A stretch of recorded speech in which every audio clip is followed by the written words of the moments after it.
জেনে নেব আজকে সেরা 6টি খবরের হেডলাইন্স। মাঝরাতে চলল গুলি, ট্রাম্পের পর এবার নিশানায় কামলা। প্রতিবেশী রাষ্ট্রের সঙ্গে ভারতের সম্পর্ক ইতিবাচক, মন্তব্যে আত্মবিশ্বাসী এস জয়শঙ্কর। 30 টুকরোয় ভাগ হলো দেহ, তল্লাশিতে মিলল অভিযুক্তের দেহ। আদৌ কি হচ্ছে 100 দিনের কাজ? রাজ্যের দিকে প্রশ্নমান হাইকোর্টে। সংশয় রয়েছেন মাহি, কোন 5 জনকে ধরে রাখতে চাইছে চেন্নাই সুপার কিংস? জলমগ্ন রাস্তা, সঙ্গে যানজট, ভারী বর্ষণে বিপর্যস্ত মুম্বাই। জেনে নেব বিস্তারিত খবর। এবার নিশানায় কামলা হ্যারিস। মঙ্গলবার মধ্যরাতে আমেরিকার অ্যারিজোনায় ডেমোক্রেটদের ক্যাম্পেইন অফিসে চলল গুলি। এর আগে ডোনাল্ড ট্রাম্পকে লক্ষ্য করে 2 বার গুলি চালানোর ঘটনা ঘটেছে। স্বাভাবিকভাবেই 2 প্রেসিডেন্ট পদপ্রার্থীর ওপর পরপর এমন হামলা পরিকল্পনায় চিন্তা বেড়েছে সে দেশের পুলিশের। অ্যারিজোনায় সার্দার্ন এভিনিউয়ের প্রিস্ট ড্রাইভারের কাছে ডেমোক্রেটিক ন্যাশনাল কমিটির অফিস, যেখান থেকেই কামলা হ্যারিস তার ভোটের প্রচার কার্য করছেন, সেখানে মঙ্গলবার মধ্যরাতে চলল গুলি। স্থানীয় পুলিশ সংবাদ মাধ্যমে জানিয়েছেন সকালে অফিসে গুলির চিহ্ন পাওয়া গিয়েছে, তবে মধ্যরাতে অফিসে কেউ না থাকায় কেউ আহত হননি। ঘটনাস্থলে পুলিশ পৌঁছে তদন্ত শুরু করেছে। এই ঘটনার পেছনে কে বা কারা আছে তা দ্রুত খতিয়ে দেখা হবে বলে আশ্বাস দেওয়া হয়েছে। Public information officer sergeant Ryan Cook জানিয়েছেন রাতে অফিসের ভেতরে কেউ ছিল না, তবে এটি ওই বিল্ডিং এ যারা কাজ করে সেই সাথে আশেপাশের লোকদের নিরাপত্তা নিয়েও কিন্তু উদ্বেগ বাড়িয়েছে। পুলিশ জানিয়েছে এই ঘটনার পর সেখানে নিরাপত্তা বাড়ানো হয়েছে। বাংলাদেশের মতো পালাবদল হয়েছে শ্রীলঙ্কাতেও। 2 প্রতিবেশী রাষ্ট্রের সঙ্গে ভারতের সম্পর্ক ইতিবাচক এবং গঠনমূলক হবে বলে আত্মবিশ্বাসী বিদেশমন্ত্রী এস জয়শঙ্কর। মঙ্গলবার নিউ ইয়র্কে এশিয়া সোসাইটি পলিসি ইনস্টিটিউট আয়োজিত ভারত এশিয়া এবং বিশ্ব শীর্ষক এক অনুষ্ঠানে নিজের এই বিশ্বাসের কথা জানিয়েছেন তিনি। নিউ ইয়র্কের রাষ্ট্রপুঞ্জের সাধারণ সভায় অধিবেশনে যোগ দিতে গিয়েছেন বিদেশমন্ত্রী। সেখানেই ভারতের সঙ্গে প্রতিবেশী দেশগুলোর সম্পর্ক নিয়ে সরব হয়েছেন জয়শঙ্কর। আগেই বাংলাদেশের সঙ্গে সম্পর্ক এগিয়ে নিয়ে যাওয়ার কথাও বলেছেন ভারতের বিদেশমন্ত্রী। 2 দেশের পারস্পরিক স্বার্থ জড়িত এমন বিষয় সম্পর্ক এগিয়ে নিয়ে যাওয়ার কথাও তিনি বলেছেন। বাংলাদেশের অন্তর্বর্তী সরকারের বিদেশ উপদেষ্টা তৌহিদ হোসেনের সঙ্গেও আলোচনা করেছেন বিদেশমন্ত্রী। এদিন প্রতিবেশী দেশগুলির প্রতি ভারতের নীতি কেমন হবে তা স্পষ্ট করতে চেয়েছেন জয়শঙ্কর। তিনি জানিয়েছেন ভারত প্রতিবেশী কোনো দেশের রাজনৈতিক পদক্ষেপ নিয়ন্ত্রণ করতে চায় না, তবে রাজনৈতিক পালাবদল হলেও শ্রীলঙ্কা এবং বাংলাদেশের সঙ্গে ভারতের সম্পর্ক যে ইতিবাচক এবং গঠনমূলক থাকবে সে ব্যাপারে নিশ্চিত তিনি। তার দাবি, বাংলাদেশ এবং শ্রীলঙ্কাকে নিঃশর্ত সাহায্য করেছে ভারত।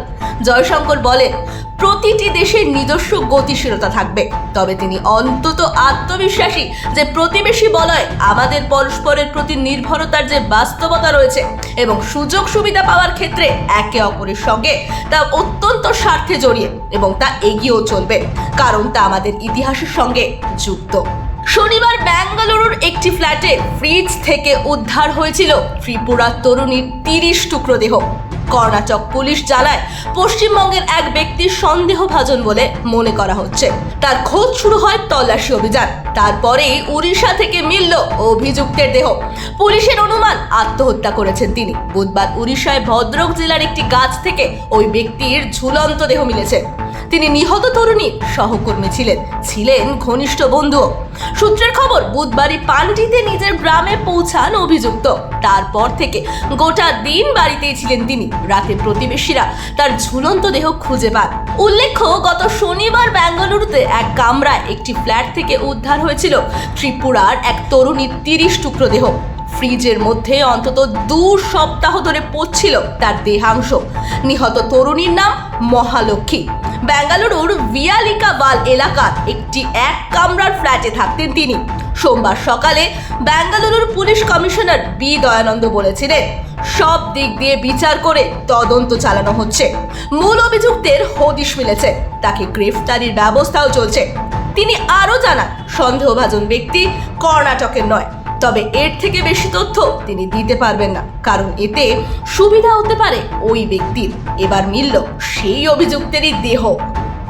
এ রাজ্যে 100 দিনের কাজ আদৌ হচ্ছে কিনা এবার রাজ্যের কাছে জানতে চাইল কলকাতা হাইকোর্ট। বৃহস্পতিবার উচ্চ আদালত জানিয়ে দিল এই প্রকল্পে উঠে আসা দুর্নীতির অভিযোগের ভিত্তিতে অনুসন্ধান হয়েছে। ওই প্রকল্পের কাজ যেন বন্ধ না হয় তা নিশ্চিত করতে হবে রাজ্যকে। 100 দিনের কাজে দুর্নীতি সংক্রান্ত জনস্বার্থ মামলায় বৃহস্পতিবার কলকাতা হাইকোর্টের প্রধান বিচারপতি টি.এইচ. শিবাজ্ঞানম এবং বিচারপতি বিভাস পট্টনায়কের ডিভিশন বেঞ্চ জানায় ওই প্রকল্প ঘিরে নানা দুর্নীতির অভিযোগ রয়েছে। এই পরিস্থিতিতে প্রকল্পের কাজ যেন বন্ধ না হয় তা নিশ্চিত করতে হবে রাজ্য সরকারকে। এজন্য রাজ্যকে 7 দিনের সময়সীমাও বেঁধে দিয়েছে আদালত। বৃহস্পতিবার আদালতে জনস্বার্থ মামলাকারীর আইনজীবী জানান প্রকল্পের টাকা নিয়ে কেন্দ্র এবং রাজ্যের দ্বন্দ্বের ফলাফল হিসাব প্রায় 2 বছরের কাছাকাছি কিন্তু কাজ বন্ধ। এরপরেই রাজ্যের থেকে কাজের খতিয়ান চেয়েছে উচ্চ আদালত। আগামী 2রা অক্টোবর মধ্যে রাজ্যকে জানাতে হবে 100 দিনের কাজ চলছে কি না। চলতি বছরই আইপিএল এর নিলাম, মহেন্দ্র সিং ধোনি এবার খেলবেন কিনা তা নিয়েও রয়েছে সংশয়। এই পরিস্থিতিতে কোন 5 ক্রিকেটারকে ধরে রাখতে চাইছে চেন্নাই সুপার কিংস? এবার কতজন ক্রিকেটারকে ধরে রাখা যাবে তা নিয়ে এখনো কিছু জানায়নি ভারতীয় ক্রিকেট বোর্ড। তবে ফ্র্যাঞ্চাইজিদের ধারণা এবার 5 জনকে ধরে রাখতে পারবে তারা। চেন্নাই সুপার কিংস সূত্রে খবর, ধোনি চাইছেন না তাকে ধরে রাখতে গিয়ে একজন ভালো ক্রিকেটারকে ছাড়ুক চেন্নাই। এদিকে দল ধোনিকে রাখতে চাইছে। এই পরিস্থিতিতে ধোনিকে ঘরোয়া ক্রিকেটারদের তালিকায় রাখা যায় কিনা সেই পরিকল্পনাও করছে চেন্নাই। ফ্র্যাঞ্চাইজিদের এক আধিকারিক বলে তারা এখনো ধোনির কাছ থেকে কোনো খবর পাননি। যতদিন না বোর্ড জানাচ্ছে যে কতজনকে ধরে রাখা যাবে ততদিন ছবি স্পষ্ট হবে না।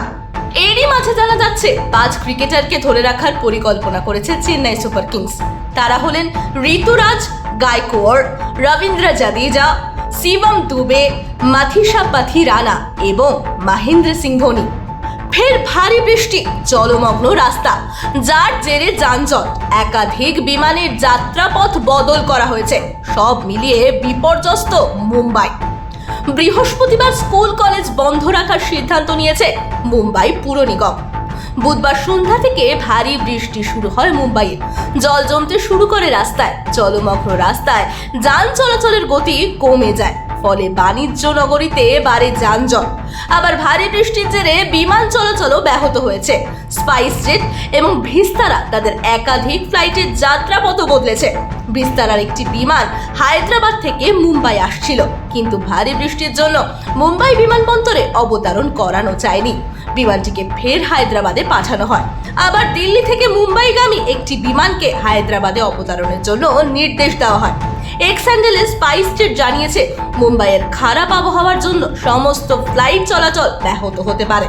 যাত্রীকে বিমানের স্ট্যাটাস খতিয়ে দেখতে বলা হয়েছে। আবার ভারী বৃষ্টিতে একাধিক জায়গায় রেল লাইন জলমগ্ন, ফলে ট্রেন চলাচল ব্যাহত হয়েছে। ব্যুরো রিপোর্ট, আরবি নিউজ, কলকাতা।